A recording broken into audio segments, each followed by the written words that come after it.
All right, today we're going on a trip way back in time and deep, deep underground to uncover secrets that have been hidden in total darkness for over 17,000 years. We're talking about humanity's very first art galleries, absolute masterpieces from the Stone Age. So just imagine this for a second. What if you stumbled upon a secret that no one has seen for millennia? An entire world just frozen in time, waiting for you in the dark. Sounds like something out of a movie, right? Well, it's a true story. Back in 1940, four teenagers and their dog did exactly that. They stumbled upon one of the greatest art collections in the world completely by accident. And that's what's so incredible. I mean, two of the most important windows we have into our ancient past, they weren't found by a famous team of archaeologists. Nope. They were found by kids.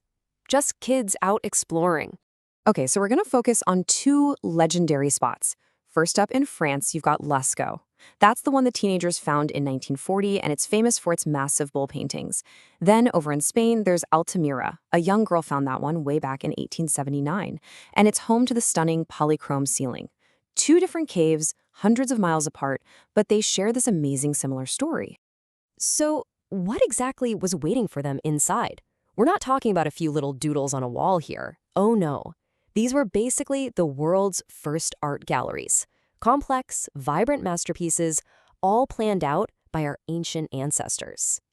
All right, let's step inside Lascaux and head right for its most famous room. You have to understand, this wasn't just a cave. It was a canvas. The second you walk in, bam, you're just surrounded by these huge, powerful animal figures. And when I say huge, I am not kidding. The biggest bull on the wall, it's over 15 feet long.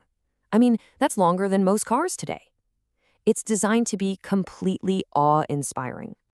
You know, what's really wild is that these paintings, 17,000 years old, feel like they could just leap off the wall.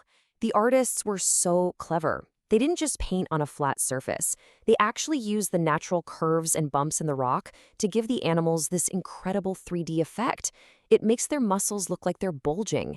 And the way they arranged everything, it creates this feeling of a whole herd on the move. And those colors, bright reds, yellows, blacks, they're still so stunningly vivid. It's just unbelievable. The artists at Lascaux were geniuses, for sure. But believe it or not, other ancient artists took things even further. So let's head over to Spain, to the Altamira cave. This place is so mind-blowing, it's actually nicknamed the Sistine Chapel of Prehistoric Art. Now, to really get what makes Altamira so special, there's one key word you need to know: polychrome. It's a fancy art term that just means many colors. See, at Lascaux, the artists often used one main color for each animal, but at Altamira, they were masters of blending multiple shades on a single figure. They really took it to a whole other level. Okay, so you look up at the ceiling in Altamira, and it's just covered in these incredibly lifelike bison. And if you look close, you'll see they're not just one flat color. The artists use different shades, reds, blacks, even violets, all to create depth and texture. And just like in Lascaux, they brilliantly use the natural bumps on the ceiling to form the powerful muscles and bodies of the animals. So all of this just leads to one massive question, right? How? How on earth did they create such sophisticated art deep inside a pitch-black cave thousands and thousands of years ago? Well, it turns out these artists had a surprisingly advanced toolkit. First, the paint.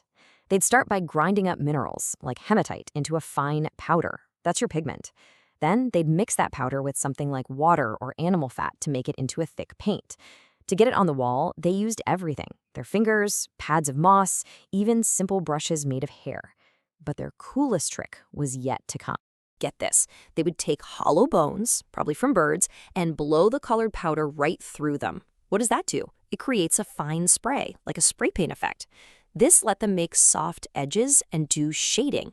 It was literally an ancient airbrush. I mean, talk about being thousands of years ahead of your time. And don't forget, they were doing all of this in pitch-black darkness, way deep inside the earth. Their only light? Little stone lamps burning animal fat. Just try to picture that, creating a 15-foot masterpiece with nothing but a tiny, flickering, smoky flame to see by. It's wow. Which, of course, brings us to the biggest mystery of them all. Why? Why go to all that trouble? Why create these absolutely stunning galleries in the deepest, most hidden parts of a cave where maybe nobody would even see them? The truth is, we don't know for sure, but there are some really cool theories. Maybe it was a kind of ritual, like if you paint a successful hunt, it'll bring you good luck. Or maybe these caves were sacred places, like the world's first temples. Some people even think they could be ancient star maps. Whatever the real reason was, one thing is for sure, this wasn't just decoration. This art had a deep, powerful meaning. But here's a crazy twist in the story.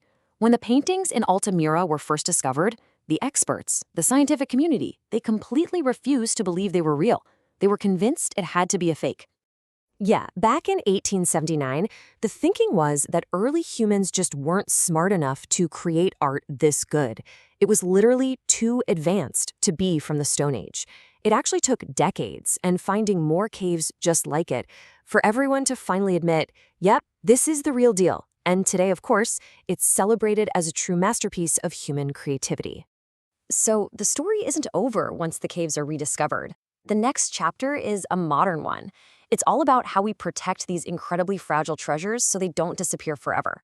And the biggest threat? Turns out, it was us. Once the caves were opened up to tourists, all the moisture from people breathing, plus their body heat, it created the perfect conditions for damaging mold and fungi to grow all over the paintings. So they had to make a really tough choice. The only solution was to permanently close the original caves to the public and install high-tech climate control systems to keep them stable. So you might be wondering, if the real caves are sealed off, how can anyone see them? Well, the solution is a brilliant mix of ancient art and super modern tech. Welcome to the Neo Cave, the new cave. Here's how they did it. First, they used 3D laser scanners to map every single crack and bump of the original cave.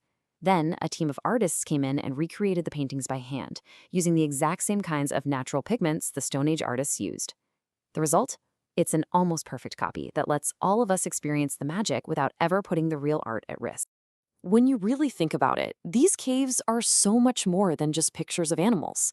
They're a message sent through time from our most distant ancestors. They prove that the need to create, to tell stories, to leave your mark, that's one of the oldest and most powerful human instincts there is. They left their story on stone. It kind of makes you think, doesn't it?